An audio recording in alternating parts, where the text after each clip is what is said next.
Hola, buenos días. Mi nombre es Hugo Yair Escalante y soy investigador del INAUE en la Coordinación de Ciencias Computacionales. Y hoy les voy a platicar un poquito del trabajo que hemos hecho en el modelado automático de comportamientos humanos complejos a partir de información visual. Gracias por la oportunidad que me dan de platicarles un poquito de nuestro trabajo. Ahí están mis datos de contacto por si tienen dudas, sugerencias sobre la presentación.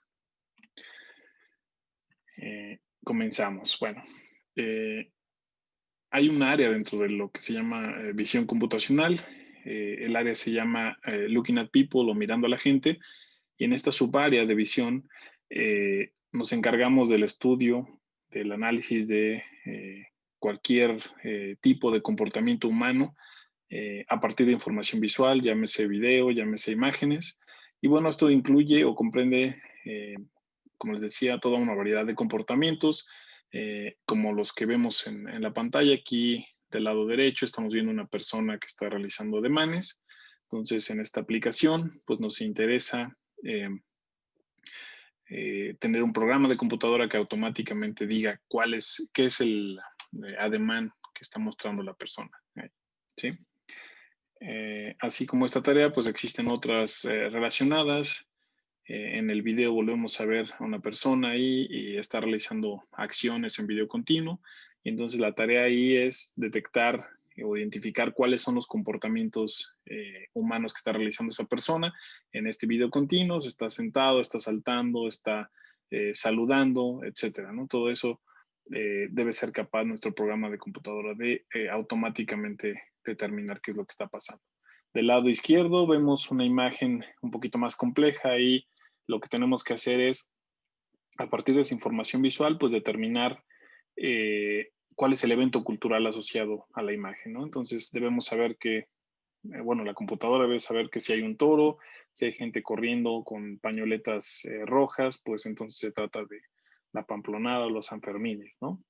Es un poco, una tarea un poco más compleja que requiere, pues, entendimiento de más alto nivel para poder hacer la clasificación, pero siguen siendo comportamientos humanos a partir de información visual. Abajo es una tarea relacionada a la de acciones, donde lo que nos interesa es identificar las articulaciones de personas en video y se llama estimación de la pose y bueno, también es una de las tareas eh, típicas de Looking at People, ¿no? Es intentar determinar esta información a partir de información visual de humanos. En esta plática, bueno, así como lo que les acabo de mostrar, hay muchas otras aplicaciones de Looking at People en las que hemos trabajado. Ahí hay algunas referencias que ustedes pueden seguir si les interesan esos problemas, pero la plática de hoy se centra en comportamientos humanos complejos, ¿no? Le hemos llamado eh, así a comportamientos que no son visualmente obvios. Entonces, eh, a las aplicaciones que les acabo de platicar se les conoce como visualmente obvias porque pues basta con, enfoquémonos por ejemplo en el caso de reconocer ademanes, pues basta con saber bueno, cuál es la mano de una persona, saber que la mano se está moviendo de izquierda a derecha regularmente, y entonces con esa información que yo puedo inferir directamente de la imagen, pues puedo determinar que es un ademán de saludo, ¿no? Que la persona está saludando. Entonces se le llama visualmente obvio a ese tipo de problemas, donde lo obvio no implica que sea una tarea sencilla, ni mucho menos, ¿no? Simplemente que la información está ahí en la imagen y solo hay que extraerla. Pues hoy nos vamos a enfocar en comportamientos que no son visualmente obvios y les llamamos comportamientos complejos. Aquí lo ilustramos con la foto de esta persona. Es una persona que juega póker, supongo un profesional, y entonces nos está mostrando ahí su poker face, ¿no? Nos está tratando de despistar. No podemos saber a partir de su rostro si esta persona está triste, si está contenta, si está ansiosa, si tiene miedo, etcétera, ¿no? Ese es su objetivo, ¿no? No reflejar ninguna emoción. Entonces, ese es el tipo de imágenes o el tipo de comportamientos que nos gustaría analizar. Para que les quede un poquito más claro, pues nos referimos a comportamientos complejos o comportamientos subconscientes, tales como el reconocer la personalidad de una persona a partir de video, a partir de imágenes, a partir de lo que dice, por ejemplo. reconocer emociones, no tanto decir si una persona está sonriendo o está enojada, más bien decir, por ejemplo, si una persona está presentando una emoción genuinamente o se trata de una emoción fingida, ¿no? Entonces eso no es suficiente con lo que se ve o con lo visualmente evidente, ¿no? Detectar engaño, ¿no? Entonces, por ejemplo, una persona que esté hablando y tratar de saber si esa persona nos está diciendo la verdad o no. Y bueno, tratamiento de depresión y otros desórdenes mentales, ¿no? Analizar el video y tratar de determinar cuál es el grado de afectación de una persona con una enfermedad de este tipo, ¿sí? Entonces nos referimos a estos, bueno, nos referimos a estos comportamientos como comportamientos complejos y son el tópico o el objetivo de la plática de hoy. ¿Para qué sirve un sistema o un programa de computadora que es capaz de analizar estos comportamientos? Pues para muchas cosas. Aquí listamos algunas. Principalmente queremos desarrollar sistemas de interacción humano-computadora que sean más empáticos, que respondan más de acuerdo a lo que la persona está sintiendo. Y bueno, para esto, pues el sistema tiene que percibir cómo es que se siente la persona. Desarrollo de herramientas de soporte a la decisión para aplicaciones médicas, en particular de enfermedades mentales. Creemos que tiene mucho potencial ahí. Entrenamiento de usuarios para mejorar sus habilidades de comunicación, ¿sí? Tener un programita ahí que te vaya guiando en cómo debes dirigirte, cómo debes expresarte para transmitir una idea y, bueno, aplicaciones de seguridad. Entonces, hay muchas aplicaciones que te pueden beneficiar de sistemas de este tipo. Desde luego no es una tarea sencilla porque, bueno, ya se imaginarán que hay que ir un poco más allá que lo que se hace con comportamientos visualmente obvios. Entonces, en esta plática les voy a platicar, valga la redundancia, perdón, de trabajo que hemos hecho en el modelado de comportamientos humanos complejos. Les voy a platicar de un conjunto de datos que se generó en el contexto de un concurso académico, una solución que evaluamos y algunas de las limitantes que encontramos tanto en los datos como en el modelo. Nos vamos a enfocar específicamente en el comportamiento de personalidad aparente. Entonces, a partir de un video queremos determinar cuál es la personalidad aparente de un individuo. No vamos a ir a los detalles técnicos, entonces trataremos de mantener el nivel de manera muy superficial, pero vienen referencias en toda la plática que les van a permitir pues ahondar en cualquier tema que a ustedes les interese.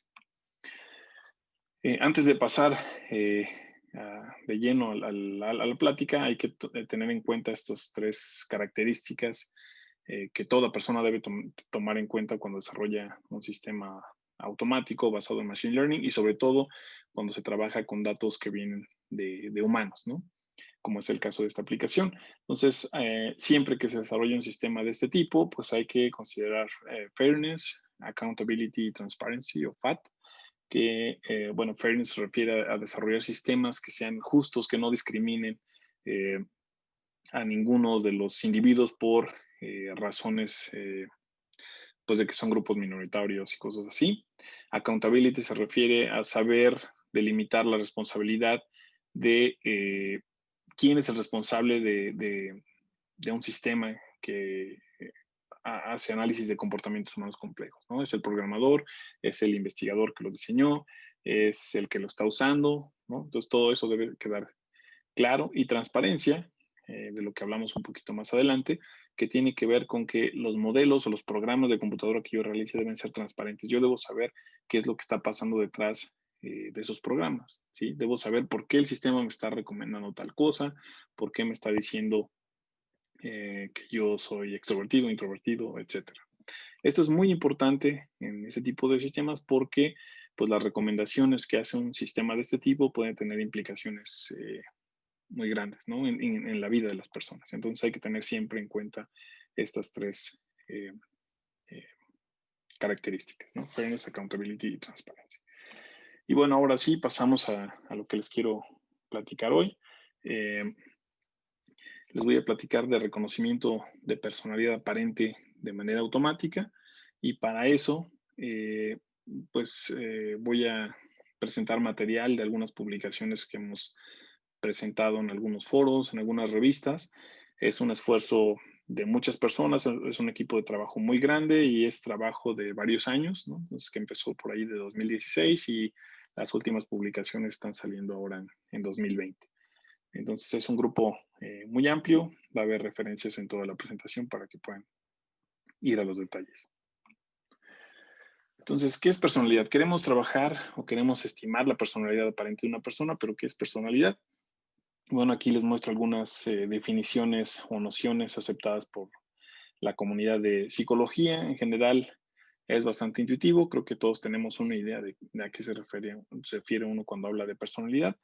En general, nos referimos a patrones característicos de cómo pensamos, de cómo sentimos y de cómo nos comportamos, ¿no? Y eso nos hace pues diferentes unos a otros, ¿no? Más allá del aspecto físico, pues la personalidad nos permite diferenciarnos unos a otros en cómo pensamos, cómo sentimos y cómo nos comportamos. Eh, Esa es una noción que yo creo que todos tenemos, quizás estén de acuerdo conmigo, pero si queremos estimar la personalidad de una persona, tenemos que tener una forma de medir esa personalidad, ¿no? Entonces necesitamos reglas, nociones que nos digan cómo se mide la personalidad. Y bueno, para eso la comunidad de psicología también ha trabajado ya mucho tiempo en taxonomías, en caracterizaciones de la personalidad y aquí les presento una. Y lo que hacen es pues definir variables, dimensiones, ellos les llaman rasgos, rasgos de personalidad. Eh, Cada una tiene su definición, a qué se refiere cada uno de estos rasgos. Y también sabemos cuándo una persona tiene baja presencia de este rasgo o alta presencia de este rasgo. ¿Sí? Hay muchas nociones, muchas taxonomías de este tipo. Les muestro una que está aquí, se llama la Big Five, bueno, la taxonomía Big Five o Ocean. Y los rasgos de personalidad, pues son estos 5 que se ilustran en estos bloques. Y para cada uno de estos bloques, pues podemos saber cuándo una persona tiene baja presencia o alta presencia de cada uno de estos rasgos, ¿no? Entonces, por ejemplo, fijémonos en el rasgo intuitivo de extroversión. Eh, Personas que tienen baja presencia de este rasgo, pues son personas retraídas, personas pasivas, sobrias, reservadas, ¿no? Esto hace intuición, es muy intuitivo esto, ¿no?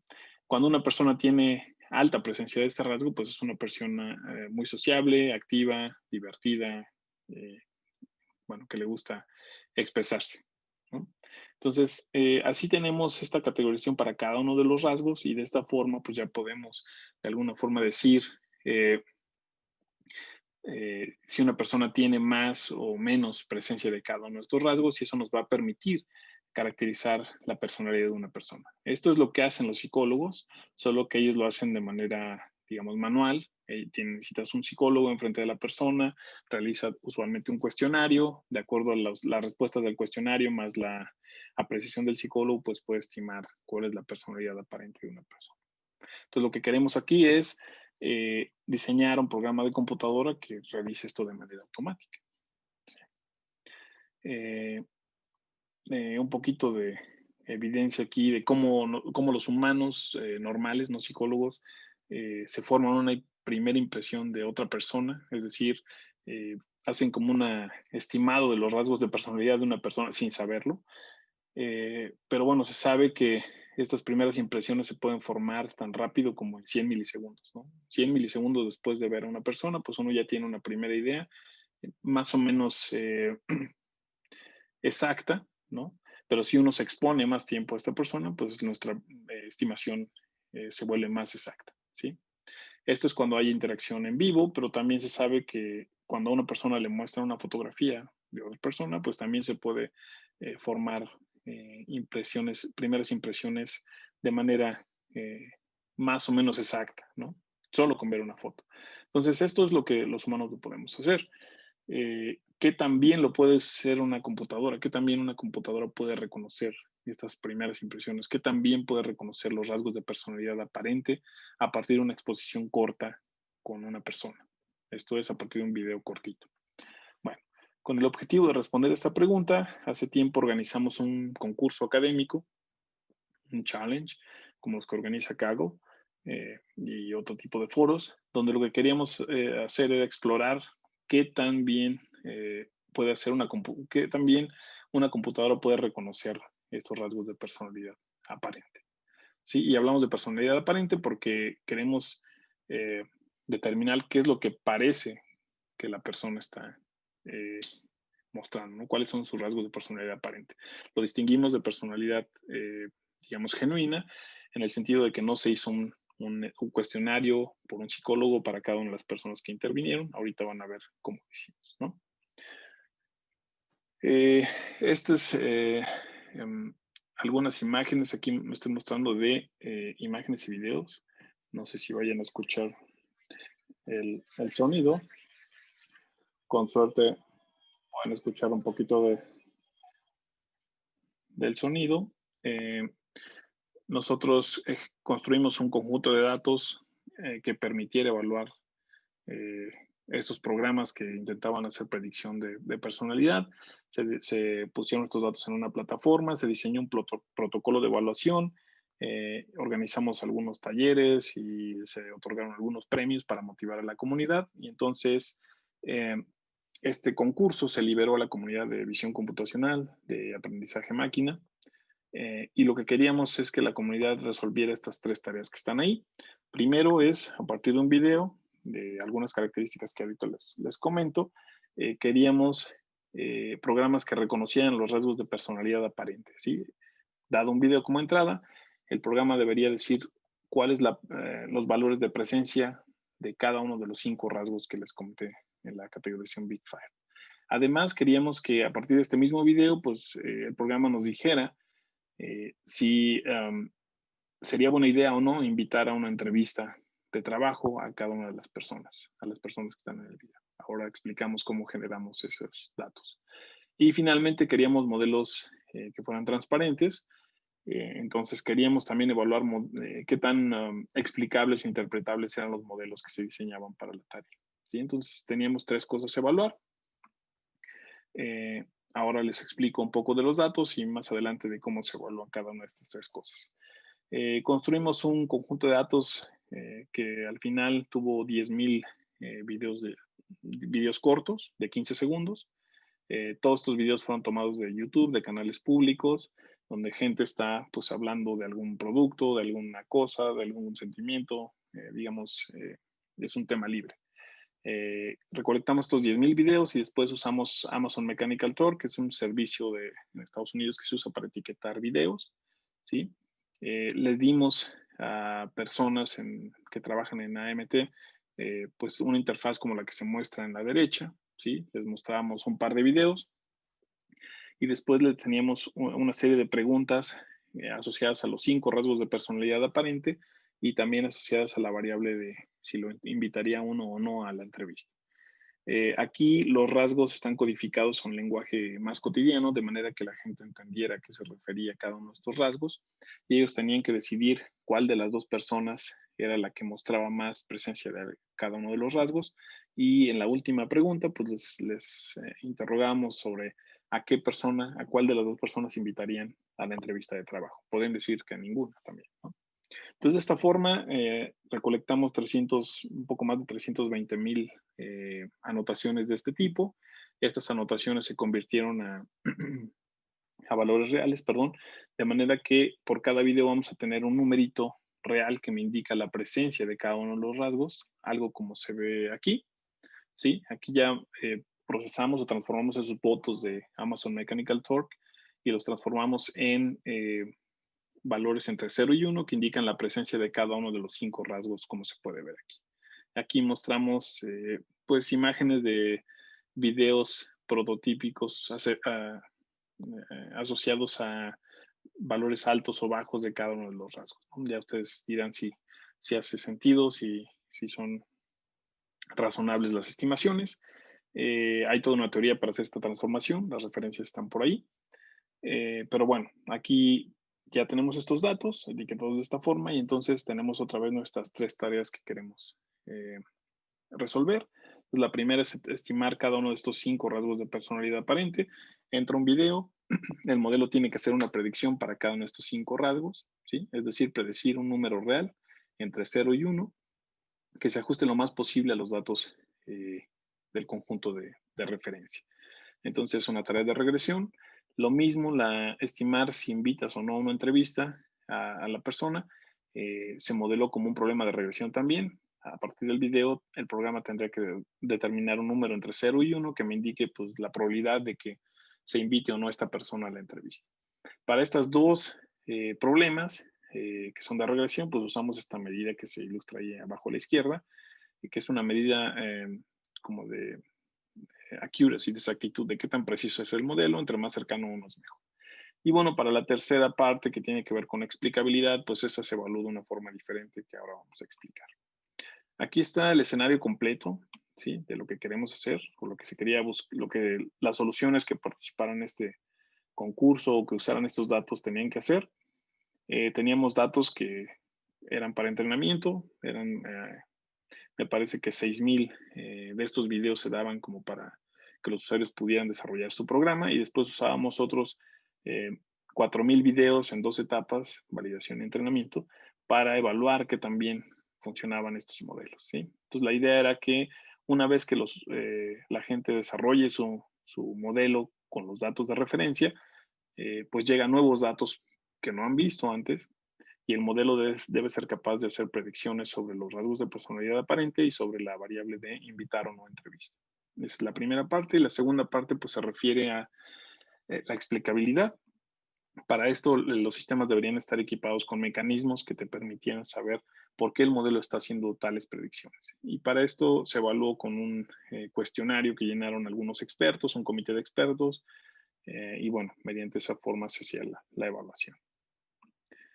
Aquí hay muestras de los videos, parece que no escuchan el audio, pero todas las personas aquí están hablando al mismo tiempo y lo que pueden ver pues son 15 segundos nada más de video, ¿no? Y con esa información pues se debería construir un modelo que reconociera la personalidad aparente de estos sujetos.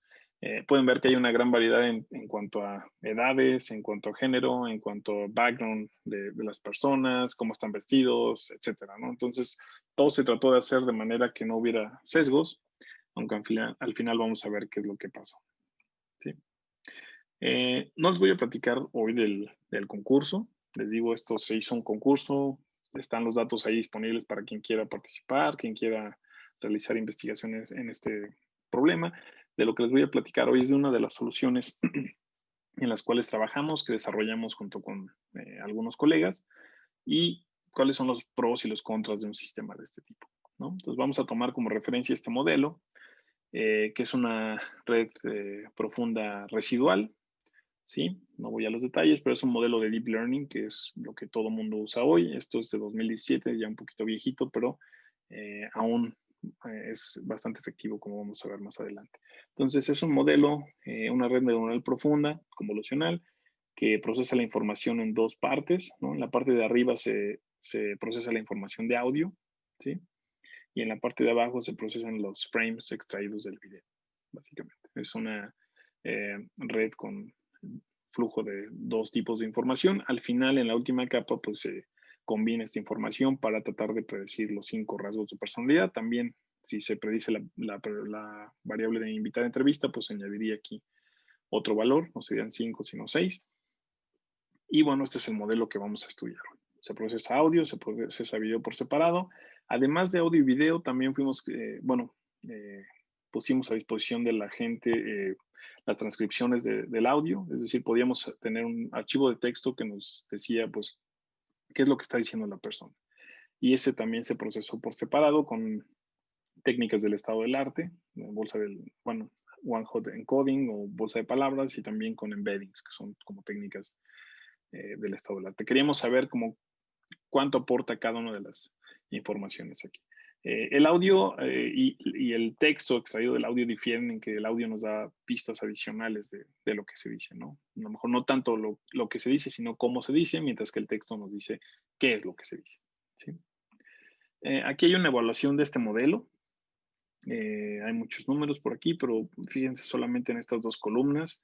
En la columna de AB o average, estamos reportando el promedio de los 5 rasgos de personalidad aparente. Recuerden, entre más cercano a 1 el número, es mejor el modelo. Y en la última columna, en int, pues estamos evaluando la predicción de invitar o no a entrevista.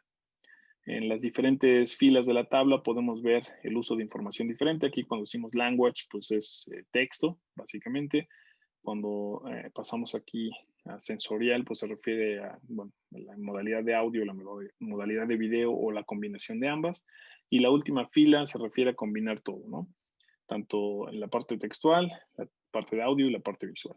Y bueno, aquí de lo que podemos observar es que pues todas se comportan más o menos de manera similar, no hay mucha variación entre ellas, pero sí la combinación de las tres es lo que da mejores resultados, ¿no? Poquito mejor que solo audio y video, nos da a usar las tres modalidades juntas, ¿no? Entonces estamos cerca del 1%, del 100% de exactitud, o del 1, que sería clasificación perfecta.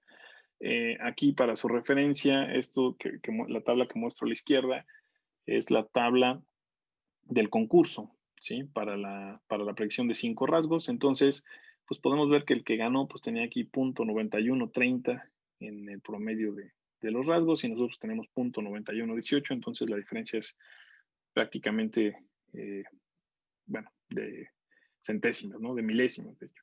Entonces, esto ilustra pues que el modelo es efectivo, ¿no? Competitivo con tantas soluciones del estado del arte. Estaríamos en tercer lugar si compitiéramos en este challenge que nosotros organizamos, ¿no? Entonces el modelo es bastante efectivo. Aquí hacemos un análisis sobre cómo varía el desempeño del modelo cuando yo le doy menos información, ¿sí? Entonces en el eje X es como la cantidad de información que le doy al modelo. Puede ser 1 segundo, 3 segundos, 5, 10, hasta los 15 segundos que duran los videos. Y pues graficamos el performance con respecto a esta información. Entonces podemos ver una cosa interesante en el audio. Cuando usamos muy poquita información, sí hace una diferencia en la efectividad. Entonces, cuando usamos menos de 1 segundo de información, pues estamos alrededor de 0.80 de performance, pero cuando usamos toda la información estamos casi, bueno, arriba de 0.90. Esto es una décima de desempeño, esto es 10% de mejora, ¿no? Pues, escuchar todo o solo escuchar un pedacito. Entonces necesitamos escuchar todo el audio para que esta información sea de utilidad. Por el lado derecho, en el lado derecho, perdón, estamos mostrando la misma gráfica, pero ahora con información visual. Y aquí, aunque la gráfica se ve rara, en realidad lo que pasa es que no hay mucha diferencia si usamos solo un par de frames del video o si usamos todos los frames en los 15 segundos del video, ¿sí? Aquí la escala es diferente y entonces podrán ver que hay prácticamente menos de una centésima de diferencia entre usar un par de frames, que sería esta parte cercana al 1, o usar todos los frames, ¿no? Entonces, ¿qué nos dice? Pues que el modelo simplemente con ver una imagen, no necesita ver toda la secuencia de videos, pues con eso se puede formar una buena impresión, ¿sí? Y entonces esto ilustra como las ventajas y desventajas de audio. El audio parece muy bueno, pero necesitamos ver, bueno, escuchar más audio. El modelo necesita escuchar más audio. Y la parte visual puede ser un poquito menos efectiva que el audio, pero solo basta algunos frames para obtener resultados decentes. Entonces, bueno, observamos que quizás están de acuerdo conmigo en que el desempeño es competitivo de este modelo, pero eso es suficiente para una tarea como el modelado de comportamientos humanos complejos, como personalidad, como detección de engaño, como monitoreo de enfermedades mentales. Pues la respuesta es que creemos que no. Y bueno, llegamos a esta respuesta después de analizar, digamos, el dataset y el modelo, ese análisis que les voy a presentar ahora. Entonces, quisimos ir un poco más allá de performance, ¿no? Y entonces analizamos primero el dataset y lo que estamos viendo aquí es, tomamos del conjunto de datos los 100 videos con valores más altos y más bajos para la variable de invitar a entrevista. Todo esto con base en las anotaciones de la gente de Amazon Mechanical Turk.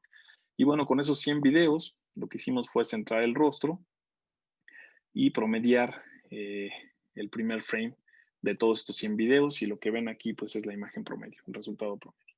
Entonces, ¿qué se puede ver aquí? Pues que los etiquetadores tendieron a etiquetar con valores bajos de invitar a entrevista a videos donde la persona pues tuviera un rostro parecido a esto, un rostro que parece que no sonríe, por ejemplo, un rostro un poco serio, donde hubiera un background oscuro y donde al parecer pues la persona esté cubierta, ¿no? Completamente hasta el cuello. Por otro lado, perdón, otorgaron valores altos de esta variable a videos donde hubiera un fondo claro, donde hubiera un rostro más femenino, más parece como amigable, está sonriendo la persona y además está descubierto el cuello, ¿no? Entonces aquí empezamos a sospechar pues de que pudiese haber sesgos no deseables en el conjunto de datos. Lo mismo pasó cuando analizamos la señal de audio. Aquí ven un espectrograma a través del tiempo. Los valores más rojos pues tienden a ser más agudos, bueno, indican eso. Entonces, pues aquí podemos observar que a las personas que recibieron valores altos de invitar a la entrevista, pues tenían voces más agudas, por ejemplo, ¿no? Entonces, aquí también se parece que hay un sesgo y hicimos este análisis para todos los otros rasgos. Esa era la variable de entrevista, lo hicimos para las Big Five y bueno, ya con más calma ustedes pueden observar que hay análisis o que pueden hacer más o menos el mismo análisis y parece que hay sesgos en el conjunto de datos, ¿no? Sesgo que uno no tenía planeados porque lo que hicimos fue descargar videos de manera aleatoria, incluyendo todo tipo de personas, pero al parecer hay un sesgo en las anotaciones. Y lo malo no es que esté el sesgo solo en los datos, sino que el modelo hereda los sesgos, ¿no? Entonces aquí en A estamos ilustrando más o menos lo mismo que les acabo de mostrar, los sesgos del dataset, y en B estamos explorando los sesgos, pero del modelo, ¿no? Entonces usamos el modelo para hacer predicciones y después volvimos a hacer el mismo análisis, ¿no? ¿Cuáles fueron las predicciones más altas y más bajas para cada rasgo? Y entonces podemos ver que, pues básicamente es el mismo comportamiento, ¿no? Entonces el modelo está heredando los sesgos y eso es algo que no es deseable en modelos de este tipo, aunque sean muy exactos, aunque estén haciendo la tarea, pues de manera efectiva, ¿no? Entonces, esto nos motivó a hacer análisis un poquito más elaborados sobre sesgos y aquí lo que les presento pues es un análisis de correlación, ¿sí? De la variable de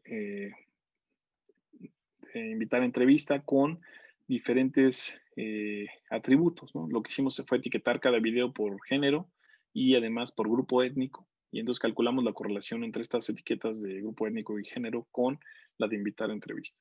Y aquí podemos ver en negritas cuando hay una correlación estadísticamente significativa con un p-value muy pequeño, o sea que es una correlación fuerte. Entonces, vemos, por ejemplo, que hay una correlación negativa de gente afroamericana con todos los rasgos y una correlación positiva de gente caucásica con todos los rasgos. Entonces, aquí hay un sesgo no deseable. Sí, al parecer, con el caso de los asiáticos no hay ese problema tan presente, pero bueno, es un problema fuerte que no teníamos en cuenta antes de lanzar el concurso. Y después tenemos también la correlación con el rasgo, con el género femenino, pues también hay una correlación positiva. Correlación positiva aquí indica que pues una mujer va a ser más, va a tener valores más altos de todos estos rasgos, ¿sí? Correlación negativa indica, por ejemplo, que los afroamericanos van a tener valores más bajos de todos estos rasgos solo por ser afroamericanos. Entonces tenemos un dataset que está sesgado, ¿sí? Y aquí hay otro análisis de sesgo.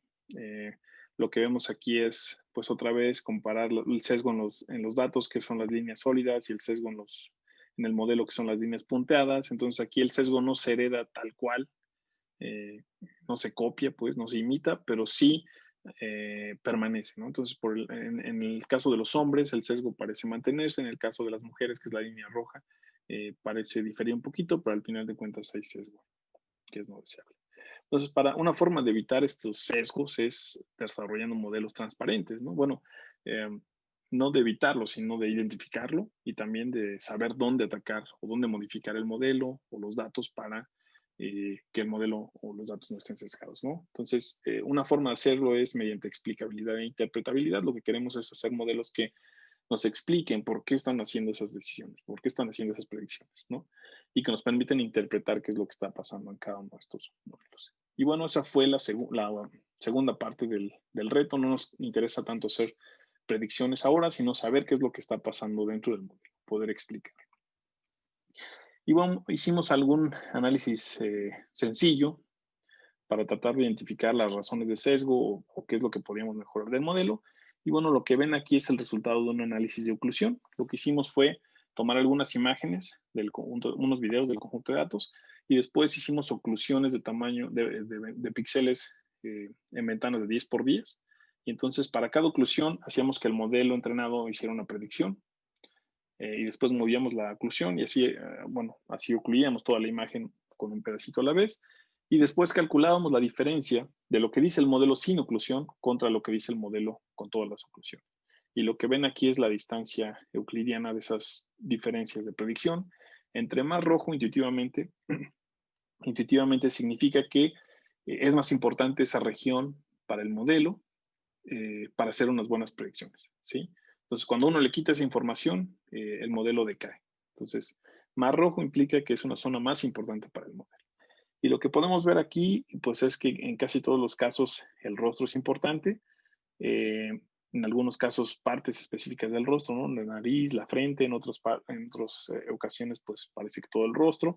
Es interesante que también el background, por ejemplo aquí en la figura de la derecha y abajo, pues parece que lo que está en el chat fue importante para el modelo, y otras cosas pues no tan deseables, ¿no? Por ejemplo, para la imagen superior izquierda, pues el modelo parece fijarse en esta zona del cuello, ¿no? Del pecho. Entonces, eso es en lo que se está fijando el modelo, ¿no? Eso fue lo que le hizo distinguir o clasificar bien o mal, ¿no? Entonces aquí, pues eso nos permite saber como que a lo mejor para diseñar un modelo no sesgado, pues a lo mejor deberíamos ocultar algunas partes del cuerpo, no sé, y esperar que el sistema haga las mismas predicciones que si lo viera todo, ¿no? Aquí hicimos un análisis también del mismo tipo, pero aquí lo hicimos por cada uno de los rasgos de personalidad y hicimos una segmentación bueno, de las regiones de la imagen en diferentes zonas: background, nariz, boca, ojos, etc. Y aquí lo que podemos ver es un análisis a grano más fino. Podemos ver, por ejemplo, que para el rasgo de extroversión, pues era muy importante el background, ¿no? O casi con solo ver el fondo de la persona, pues podía el modelo decir con mucha exactitud si la persona era extrovertida o no. Y también, bueno, algunos rasgos, por ejemplo, el de openness, ¿no? La apertura, pues para este rasgo era muy importante las cejas, los ojos y la boca, ¿no? Entonces supongo que entre más expresiva era una persona, pues el modelo era más, le era más fácil distinguir a una persona que presentaba o no este rasgo, ¿sí? Entonces, hicimos análisis de este tipo. De hecho, tenemos un demo que ya no me va a dar tiempo de correrlo, pero ahí pueden ver cómo es que funciona este tipo de cosas, desde que tenemos un avatar que pregunta a la persona: háblame 15 segundos de tu vida, la persona habla 15 segundos de su vida o de lo que quiera, y con eso y con el modelo que les acabo de mostrar, pues generamos la predicción de rasgos de personalidad. Le mostramos como qué tipo de trabajo le debería encajar mejor con eso, con su estimación, y a quién se parece de un conjunto reducido de investigadores que analizamos antes, ¿no? Es un demo interesante y muestra también estos aspectos de análisis de oclusión. Bueno, entonces ya para terminar, eh, podemos concluir en dos niveles, ¿no? A nivel concurso, a nivel problema, pues es claro que hay sesgos importantes que se heredan, aunque uno trató de diseñar el conjunto de datos para que no tuviera sesgos, pues al final es muy difícil quitárselos porque hay humanos etiquetando. También, bueno, observamos que las soluciones basadas en Deep Learning fueron las que obtuvieron mejores resultados. Y bueno, fuimos criticados por las implicaciones que puede tener un modelo de este tipo, y con justa razón. Por eso se hace un análisis de sesgo. Entonces, ahora lo que estamos tratando de hacer es, pues, cómo parchar el dataset o cómo generar un conjunto de datos que sea robusto a este tipo de sesgos. De la parte del modelo que analizamos, bueno, creemos que una forma de evitar los sesgos del modelo es añadir datos externos, ¿no? Datos para los cuales no se etiquetaron manualmente, datos no etiquetados, ¿no? También podríamos incorporar mecanismos para evitar el sesgo, como enmascarar los rostros o cambiarle el rostro, el color de la persona, cubrir el cuerpo, qué sé yo, otro tipo de cosas, ¿no? Y bueno, hay mucho por hacer todavía en cosas de explicabilidad, de interpretabilidad, y sobre todo en aplicaciones que puedan beneficiarse de esto. En particular, por ejemplo, detectar cuando una persona sea propensa a dañarse a sí misma, o monitorear, como les decía, la salud mental, o aplicaciones de educación como dirigida. Y bueno, aquí hay algunos problemas abiertos en los que estamos trabajando. Me estoy pasando de tiempo, entonces creo que debo concluir. Nada más agradecer a HLearn, que es la organización que dio soporte a toda esta competencia. Hay mucha gente involucrada, que no puedo mencionar ahora, pero aquí hay más información sobre todas las aplicaciones que los acabo de comentar. Y bueno, eh, estoy en el INAOE. Si alguien quiere trabajar, colaborar, estamos recibiendo siempre estudiantes para estancias, para maestrías, doctorados o simplemente colaborar en algún proyecto de interés mutuo. Y entonces aquí mis datos otra vez por si gustan contactarme. Entonces muchas gracias por la oportunidad de nuevo y espero que les haya eh, parecido interesante la plática en cualquier sentido. Muchas gracias.